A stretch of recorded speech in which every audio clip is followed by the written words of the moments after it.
Eu sou a Tamires, eu moro em Curitiba, tenho 23 anos. Meu nome é Leonarda Glick, mais conhecida como Léo Glick, né? Eu sou João W. Neri. Meu nome é Vivian Frois, tenho 21 anos. Meu nome é Laisa Carolina Machado. Mas nem sempre foi assim, né? Foi o nome que eu dei, que eu escolhi. Mas antes de ter esse nome, Laisa Carolina Machado, existiu uma vida antes, né? Oi, meu nome é Bruno Miranda, mas mais conhecido como Brunete. Eu sou um ser humano. Um ser humano com as qualidades, defeitos, com sonhos, com projetos, com algumas realizações, com uma vontade imensa de viver, né? Com essa utopia de querer transformar o mundo de alguma forma. Percebi quando eu era diferente muito cedo, assim, lá para os 5 anos eu já percebia que tinha algo fora do que a sociedade esperava, né? Ali pela adolescência comecei a ter ideias e vontades e perceber que eu não era bem da maneira como as pessoas achavam que eu fosse. Mas meus pais também não foram muito de reprimir desde cedo, homem tem que agir assim e tal. Então eu, de certa forma, eu externava mais mesmo. Certas coisas que não se esperavam do menino fazer, eu fazia na frente de todo mundo, não tava nem aí, nem imaginava que isso era errado, sabe? Me vestia de mulher, aí pegava a roupa da minha mãe, maquiava, pegava a blusa e botava na cabeça fingindo que era cabelo, assim. Uma coisa assim, Não, que nem toda criança que já colocou foto da mãe, essas coisas assim.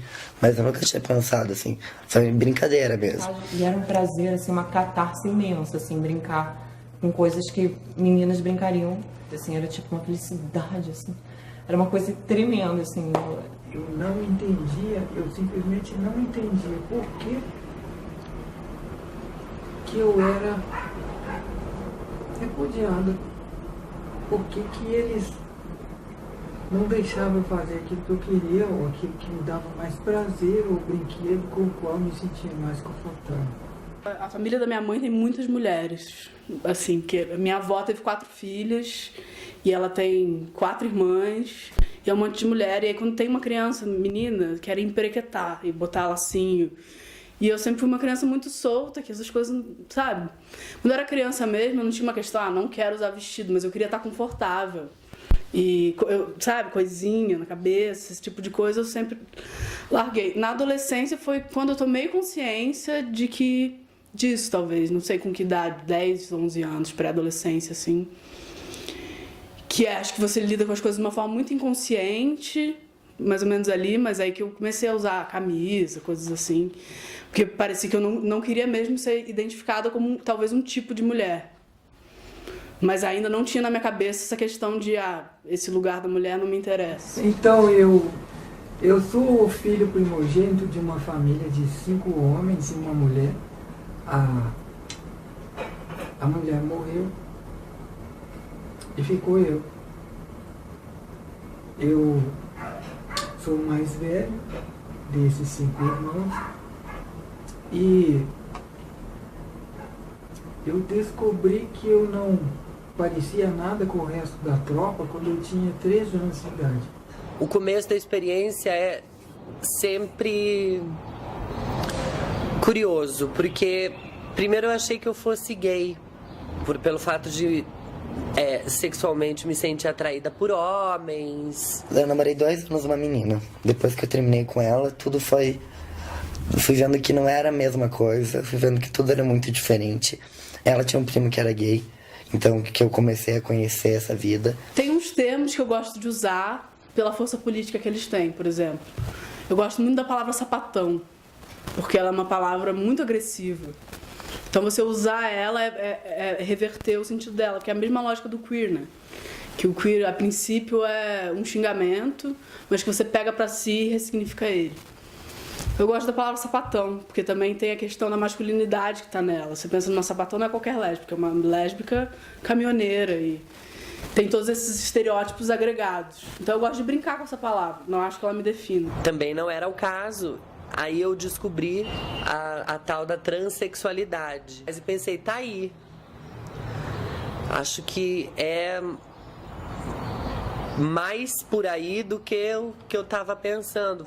Essa coisa do diferente, pra mim, é tão diferente, sabe? Você se descobre, eu acho que você não se descobre. Você se percebe, ou talvez não, mas você acaba automaticamente, eu acho que assumindo uma essência pra você tão natural. Aí quando você vai virando mais adolescente, vai entrando questões de sexualidade também, que encostam, e aí você não quer ser enfim, não quer ficar com machões, e nem esse lugar de definição não interessa. Então sempre foi um combate que não foi identitário exatamente, não foi eu não quero ser lida como mulher, eu não tenho essa questão, tipo, com um pronome, mas é um lugar, é uma resistência de conseguir poder fazer o que eu quero, assim. E eu, bem, a minha vida, eu desde que me entendo por gente, me sinto do gênero masculino, e evidentemente que isso,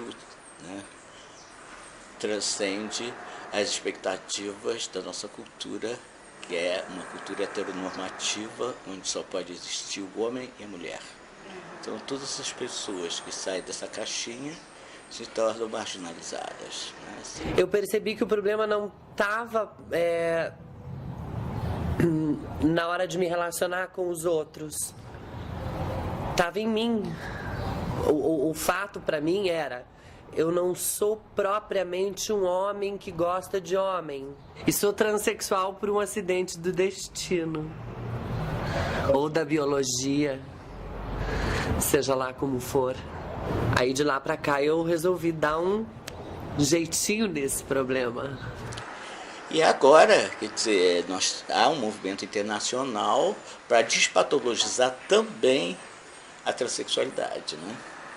Quer dizer, o transexual é apenas uma pessoa que não respeitou o corpo que nasceu.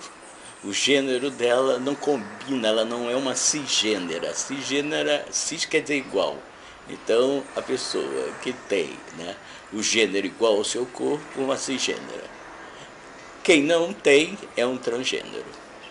Não foram 5 dias, nem 5 meses, nem 5 anos. No meu caso, eu precisei de 5 décadas para poder entender, aceitar e assumir quem que eu era. E eu só fiz isso, efetivamente, porque eu cheguei num ponto de estresse íntimo tão grande que eu fui parar na UTI. Eu tive um infarto. A Brunete é uma longa história. Começou na minha viagem de formatura pro 3º ano. E daí, numa brincadeira, resolveram falar: por que tu não se veste de mulher? Você tem o rosto tão fino, tudo. Vamos brincar de se vestir de mulher. E tinha uma festa fantasia lá e eu resolvi ir de Alice. E fui. E daí eu disse: ai, que nome que vão me dar? Começaram a inventaram Brunete. E ficou. Eu nunca usei roupa totalmente masculina, a não ser em algumas ocasiões. Eu usava roupas, entendeu? Eu usei roupas que a sociedade diz que são para mulher, em dia 31 de dezembro de 1999. Porque eu pedi para fazer um vestido e eu saí, vestido longo, né, bonito, de gala. E eu saí toda produzida, né, nos lugares que as pessoas, eu sabia que as pessoas iam me ver daquela maneira. Estava me sentindo maravilhosa, linda, poderosa. E as pessoas estavam vendo totalmente esquisito, né, aquele ser andrógeno. Eu, aos 22, já na década de 70, onde a moda vira unissex, eu já passo a viver uma dupla identidade. Né, socialmente falando, eu era homem para os amigos, para os desconhecidos, e era mulher no trabalho, na faculdade, na família, para os amigos. Reformulei totalmente meu guarda-roupa. Comprei roupa suficiente para jogar todas as que estavam no meu guarda-roupa fora, e foi o que eu fiz. Peguei quase todas as roupas do meu guarda-roupa, assim, do dia para noite. E joguei tudo fora e deixei as roupas femininas. E foi a partir daí que eu comecei a me questionar. Porque daí também eu comecei, ali pelos 18 anos, a usar maquiagem, saia, pintava o olho, passava batom, gostava muito mais de roupas femininas do que de meninos e tal. E maquiagem eu me maquio sozinho, aprendi a me montar sozinho também. No começo era bem caricata, assim, bem fantasiada mesmo. E agora a brunete tá evoluindo pra virar menina. Mas deixar o cabelo crescer foi uma coisa que eu sempre quis desde que eu nasci, assim, amava cabelo grande. E deixar o cabelo crescer foi uma pontinha desse iceberg que eu já botava pra fora, assim. Tinha pavor de pelos, coisas assim que pudessem aparecer. Graças a Deus eu nunca tive. Eu tenho uma condição que é o ovário policístico, que ele mexe nos níveis de hormônio. Então acho que parece que, enfim, o meu corpo decidiu me dar uns pelos bem loucos aí no corpo, e aí eu lido com o meu corpo como tal.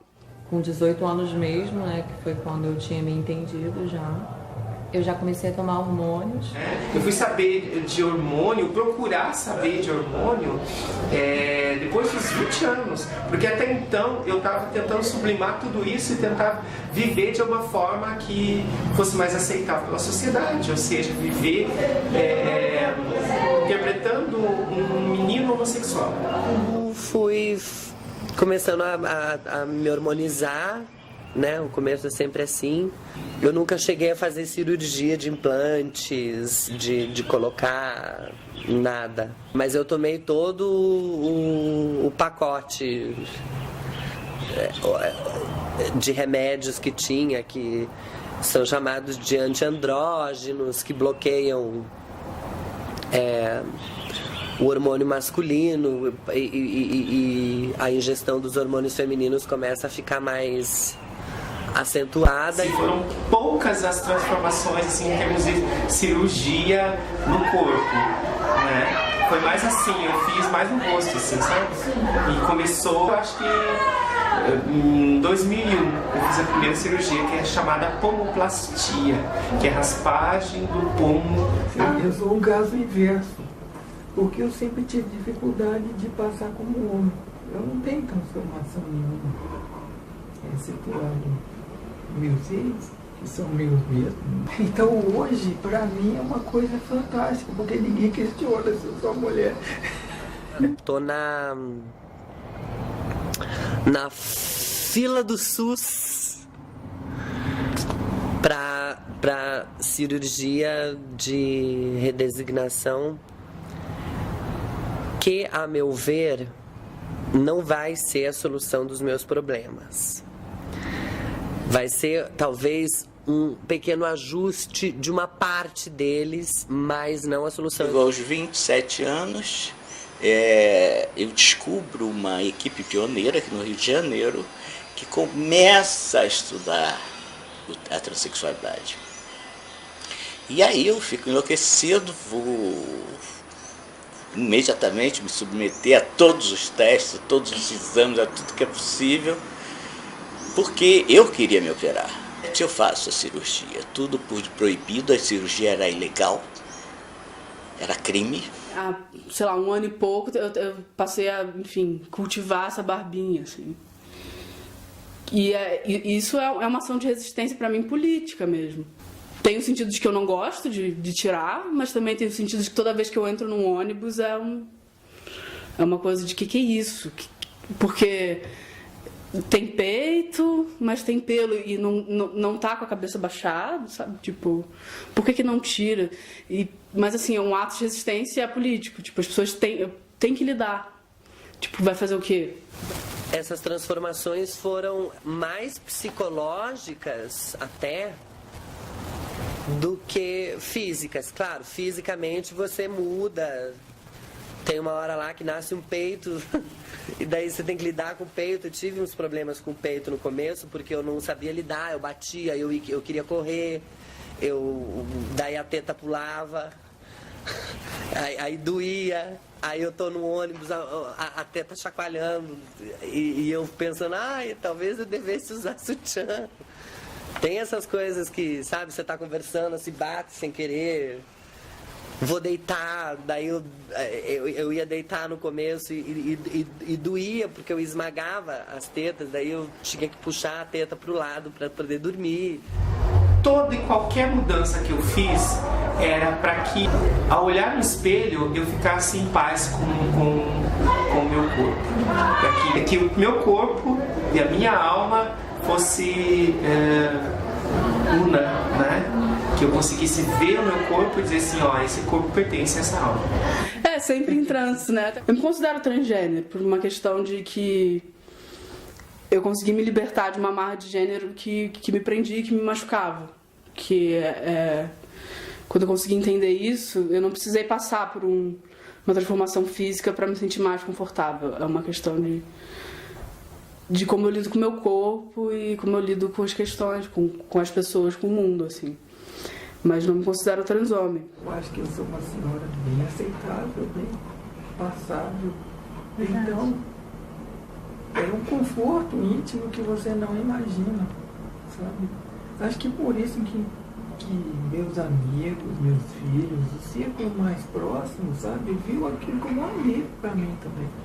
A coisa do corpo, eu não queria me relacionar com um homem sendo homem, tendo um corpo de homem. Então eu me sentia mulher e sou mulher, então o meu problema estava no meu corpo, não no corpo do outro. Comecei a me dar uma liberdade de algumas coisas que talvez eu sempre quisesse fazer, que é talvez deixar crescer meus pelos mais tranquilo, porque aí eu não preciso caber num lugar. É uma questão de liberdade, de aparência, de ação, de o que é que se pode fazer, enfim. O meu corpo, em vez de ser um instrumento de desejo, de sedução, para mim, passou a ser um obstáculo cada vez maior para seduzir alguém.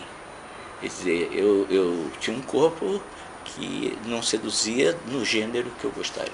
Inclusive, dentro do próprio movimento trans, eu me sinto diferente também, porque eu não sou o padrão recorrente ali, né? Que é peitão, bundão, cabelo liso. Quando eu apareci dentro do gueto, havia listas de atributos que você tem que ter para poder ser transexual, travesti, por isso que o vale eu chamo de transgênero. E nessas listas havia alguns impedimentos. Por exemplo, que uma pessoa transgênero não pode ter família. E isso é defendido, inclusive, pelas políticas do SUS. Então, talvez o peso do trans eu carregue menos, porque pra mim não é definidor, assim, da minha vida. Eu acho assim, eu sou totalmente contra essa sociedade instaurada hoje, principalmente em termos de Brasil, totalmente higienizada, limpinha, certinha, careta, filha da puta, entendeu? Desgraçada, lazarenta, etc. Parece que tá num lugar obscuro, né? Que tá todo mundo bem feliz com suas identidades de gênero e aí de repente tem uns loucos que... Mas não é bem assim, né? As pessoas pensam que sabem que existem umas pessoas aí no mundo que nasceram no corpo errado, tem essa noção. Nasceram no corpo errado, ou então são loucas, não foram bem criadas, não tem pai. As pessoas justificam de toda forma que elas podem por falta de conhecimento e mesmo disponibilidade para ouvir o outro, para entender o outro com o que ele tem a oferecer. É um discurso que faz parte, né, do rol de discurso do mundo transexual, dizer que você é uma mulher presa num corpo de homem. Eu nunca senti isso. Nunca me senti presa em corpo, mas eu sempre senti o meu corpo prisioneiro da sociedade. É um exercício diário isso, de como que você olha para alguém e você não joga nessa pessoa tudo que você conhece. Aí eu achava que todo homem aprendia a ser homem. Aprendia, não era uma coisa assim inata. E que todo homem queria ser mulher, mas que tinha que aprender a ser homem porque era o correto socialmente. Sim, que as pessoas colocam barreira, sabe? Você vai até ali, eu permito que você vá. E aí as pessoas que ultrapassam a barreira dizem assim, olha, você já ultrapassou essa barreira. Eu gostaria que você daqui não passasse. O olhar é uma coisa muito louca, né? Eu sofro, assim, dentro da família, é uma coisa um pouco complicada, assim. Com algumas questões, tipo... Comigo eu tenho esse ponto de que foi quando eu decidi crescer os pelos. E aí meu pai, ele é um cara... Enfim, que a gente já teve muitos embates na vida. Embora ele tente ser muito compreensivo, para ele é muito difícil, porque a criação é complicada. Eu tive que sentar e conversar com ele. Nossa, e você tentar regular meu corpo é ofensivo. Esse tipo de coisa. E aí o argumento é, mas você é menina. E você diz, não sou a pessoa... Pira, né? E aí, nossa... Que é complicado, tipo, dentro da família a violência é sempre permitida, né? Porque as pessoas acham que podem controlar a sua vida. As pessoas que começam a tolir, principalmente aquelas que têm vínculo com você, isso não pode, isso é coisa de menina, não é coisa de menino, sabe? Essa cor não fica legal pra você porque essa cor não combina com a tua cor de pele, com o teu sexo, sabe? Mas pra você é tão natural. Então pra mim não houve uma descoberta, era natural. Mas ao mesmo tempo a gente tem que lidar pela liberdade de imagem, por exemplo. Porque a gente... Por que não pode, entende? Por que é um absurdo um cara sair de saia, isso não existe. O que ele tá ferindo? Sabe? Por que as pessoas ficam tão loucas? Acho que é isso um pouco que a gente tem que pensar sobre esses lugares onde se torna um absurdo dentro da sociedade, uma coisa que é muito simples. Mas eu acho que o mais importante é você ser quem você é. Eu tive coragem de desafiar todo o sistema, todos os esquemas. Hoje eu faço questão de dizer que eu sou um transhomem. Eu não sou um homem comum, nunca vou ser. Eu não quero ser este homem desta cultura patriarcal, desta cultura machista, que eu questiono. O problema não é com o outro, é antes de mais nada com a gente, porque você tem uma norma social que te enquadra de alguma maneira, né? Quando a gente nasce, eles olham no meio das pernas e vê o que tem. Se tiver um pinto, é homem. Se tiver uma vagina, é mulher. E isso é grotesco, isso, né? Quer dizer, como que um órgão define tudo e define para a vida inteira, como dizia Freud, sexo é destino, né? Porque o sexo é apropriado socialmente, na forma de gênero, e ali toda a lista de papéis do que você pode fazer, do que não pode, do que é conveniente, do que fortalece a tua condição, do que desvanece essa condição, né? Então, eu acho que é um drama para todas as pessoas conviver com gênero, porque de um jeito ou de outro, isso passa na cabeça de todas as pessoas. Porque para algumas pessoas pode ser isso, mas eventualmente não para pensar que não é só um desejo estético de parecer bonita, de ser bonita, estou fazendo a bonita. Não, eu me construo da maneira que eu consigo melhor me enxergar. E daí se eu fico bonita, é claro, tanto melhor. É um outro mundo, tem que saber ser outra pessoa. É como se fosse um personagem que eu tenho. Sabe, como se eu fizesse uma novela e fosse um personagem. A minha subjetividade não é mediada nem pela identidade masculina, nem pela feminina.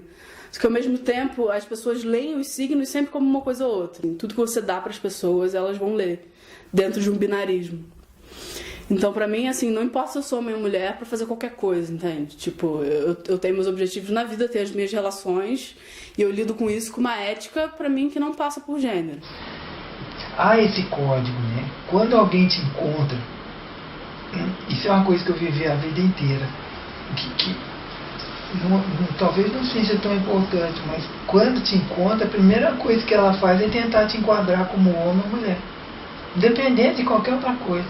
Porque independente se eu sou uma trans ou não, eu sou gente, eu sou ser humano, eu sou pessoa. Hoje está mais que constatado que o corpo não define o gênero é que define o corpo. Algo que eu acho que eu conquistei ao longo da minha vida, com a minha dignidade, né, com o meu caráter, porque isso não tem nada a ver com a identidade de gênero. Caráter não tem nada a ver, coisa não tem nada a ver com a outra. O caráter você encontra em qualquer lugar. Não muda o caráter de ninguém, entende? Continua sendo uma pessoa, com todas as suas questões e conflitos, imperfeições e trans ou não, gay ou não, é tudo a mesma coisa, né? Essa coisa da definição, né? Tem várias palavras por aí rolando que pra mim interessa um pouco subverter todas elas. A minha história pessoal é uma coisa de que eu nunca me identifiquei enquanto mulher, digamos. Tipo, essa identidade nunca me prestou muito. O que é dito feminino nunca me foi muito confortável, mas ao mesmo tempo o outro lado também não me interessa. E daí no caso das transexuais a gente fica mesmo num lugar de... Porque quando você vira mulher, você tem desejos e sonhos de mulheres antigas. Né? As mulheres inatas, biológicas, já estão queimando sutiã, ficam lésbicas, querem chupar buceta, querem ir pro front, querem guerrear, querem ocupar os lugares. E as trans, algumas, não todas, claro, tem aquele sonho de, sei lá, ser menininha ali, mulherzinha, andar de mão dada com seu namoradinho, maridinho, e isso é um desejo de, enfim... Cada uma delas. E existem trans que são lésbicas e feministas e tudo isso, como existem outras que não. Assim, acho que a grande questão tá que todas as pessoas trans são tão diversas como qualquer um, tem de tudo, né? Outra coisa que eles têm é que a pessoa transgênera é homossexual. E esse foi um dos grandes conflitos que eu vivi na minha vida, porque eu nunca fui homossexual, eu nunca tive atração por homens. Eu sempre tive atração por mulheres, tão grande a atração que eu queria ser homem. Nossa questão de borrar essas margens entre o homem e a mulher. Tem um tipo de coisa que não me atrai mesmo, que é, talvez seja a lógica heteronormativa de relações. Que é tanto, eu não vou me atrair por um cara, um homem que lide com a masculinidade de uma forma opressiva, nem com uma mulher que seja a outra metade disso, entende? Eu me interesso por pessoas que, enfim, que lidem com seus corpos de forma mais livre, que não queiram oprimir o outro e que entendam a sexualidade de alguma forma similar com como eu entendo, que não precisam estar questionando o gênero, mas estão buscando relações que não necessitem dessa lógica heteronormativa. Como eu sou uma linha mais menina, os héteros não desconfiam de forma alguma. Eu passar, eles darem em cima, passar a mão, puxar, pagar bebida, e é normal. Só que eu tenho outra voz, eu mudo um pouco, então eu passo perfeitamente por menina. E eles dão em cima, na cara dura, e daí às vezes quando eu quero, eu chego e falo pra eles, tá, então você quer? Só que tem um problema, esse Kinder Ovo tem brinquedinho. E daí tem muitos que falam, não tem problema, já tô aqui, então vamos. Heterossexual compulsório... Todo mundo mas todo mundo joga água para fora da bacia também, né? Então, o que me incomoda é a hipocrisia de pregar um troço e não cumprir. Porque, por exemplo, com relação às travestis de rua que se prostituem, a fila de carros que para geralmente é de heterossexuais compulsórios. Não vai uma queer louca pegar o carro e ir lá pegar uma traveca para fazer uma festa. Não vai. Vão os homenzinhos casados com filhos, com gravata. Então, por isso que eu acho que eu falo que o gênero está num lugar muito subjetivo mesmo. Eu tenho um entendimento de gênero que ele é, pra mim, muito fluido e maleável, mas para algumas pessoas não é. Que pra mim nunca foi um pênis, um órgão genital que faz com que seja menino, ou uma vagina que faz que seja uma menina. Também eu acho que hoje eu tenho clareza de que, com certeza, não é um pênis que faz um homem. E nem é uma vagina que faz uma mulher. Então, quando há sinais confusos ou controversos, ela não sabe como agir. É a mesma coisa que acontece no hospital quando nasce uma criança intersexo. O médico fica meio desbaratado. O que eu vou pôr aqui na certidão de nascimento? Porque não tem outro, só tem dois. Então eu ponho como macho ou como fêmea. Ele tem os dois, eu ponho o quê? Aí corre lá dentro para cortar, para emendar, para costurar, para ficar mais ou menos parecido com um que ele conhece. Você vê então a farsa do gênero, como que é, que loucura que é essa bobagem. Aliás, na questão da transexualidade, o mais engraçado de perceber é como as pessoas dão importância para a genitália em detrimento do cérebro, que deveria ser o órgão mais importante de todos. Então, dentro da própria comunidade LGBT, eu vejo essa coisa, parece assim, sabe, segmentada Os homossexuais que não gostam de homossexuais afeminados. As travestis que não gostam das trans que colocam como as operadas, as castradas, não sei o que lá. As trans que se acham melhores e não gostam das travestis. Tem muito gay que tem muito preconceito contra drag queen, que não chega nem perto quando eu tô montado. Eu vejo essa subdivisão da divisão, da hipocrisia, discriminação total e irrestrita, aumentada ao cubo. Que a gente vive num universo que é cheio de imagens e são sempre de corpos sempre iguais. E que estão sempre... Em qualquer lugar você nunca vai ver indefinições. Quando você vê, ela tá sempre num quadradinho. Então é o aprendizado que as pessoas têm. Minhas tias, aliás, dizem que não entendem até hoje. O que eu acho uma completa falácia e uma velhacaria da parte delas. Já conquistei, de alguma forma, o fato de as pessoas não me perguntarem dos namoradinhos. Elas já entenderam, porque elas sabem que eu falo. E elas não querem ouvir as coisas. Eu sou casada há 37 anos com Ângela. Nós temos 3 filhos, uma filha e 2 filhos. E 2 netos. E hoje eu fiquei sabendo que vou ganhar mais.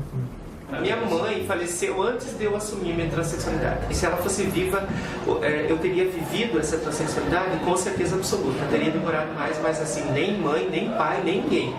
Entendeu? Ia me impedir de viver o que eu tô vivendo. Meus pais começaram a acostumar, eles começaram a aceitar meu namorado. E depois teve o segundo baque, que foi quando eu falei que eu era transexual. Então foram 2, assim. O que um gay passaria 1, eu passei 2. Né? Minha mãe descobriu, viu fotos, tudo. E ela ficou bem chateada, assim. Mas ela aceita, eu ser gay, ela aceita totalmente, muito tranquilo. Ela me confidenciou que quando eu era criança, ela havia uma vez me levado no médico pra saber se aquela criança era normal. E o médico disse que era normal, estava tudo funcionando direitinho, só que provavelmente não era um menino, né? Não ia ser homem. Uma vez aqui, meu pai e meu irmão vieram pra cá e a gente estava num carro. Meu pai, a gente parou num posto assim, meu pai saiu, acho que pra pagar o posto. E aí passou uma mulher, um casal de mulheres, tava passando. E aí meio que ficaram olhando mesmo pro carro e tal. E aí, quando meu pai entrou no carro, meu irmão foi contar pro meu pai que essas mulheres estavam dando em cima de mim. E os dois riram, assim. Acho que foi um momento em que a coisa foi descontraída. Que eu não me dou bem com meu pai. Então hoje isso me dói bastante. Porque eu nunca recebi um abraço do meu pai. Nunca. Nunca recebi um eu te amo do meu pai. Há muitos anos atrás, meu pai dizia que eu era muito feminil. Era essa a palavra que ele usava, feminil. Nossa, mas você está muito feminil. E eu dizia, mas pai... Eu tenho um neto, o filho da Raquel, que é ótimo. Ele, pra mim, inclusive, resume toda a dramaticidade da sociedade em relação a pessoas transgêneras.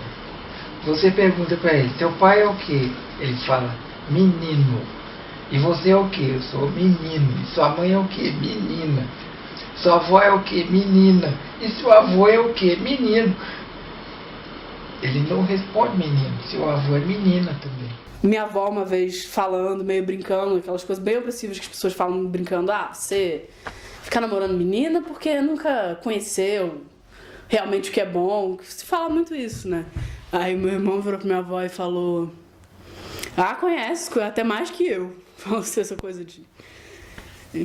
Não sei, coisas de quando se torna... Você encontra aliados onde você acha que não tem, assim.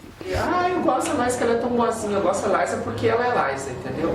Porque ela é ela, do jeito dela. Pra mim, acho que sempre teve em mim, assim, desde criança, adolescente, de que é... entender como existir no mundo... tendo que enfrentar as pessoas te cobrando coisas. Capaz, não quero que me ame, não quero que me ame, não quero que me aceite.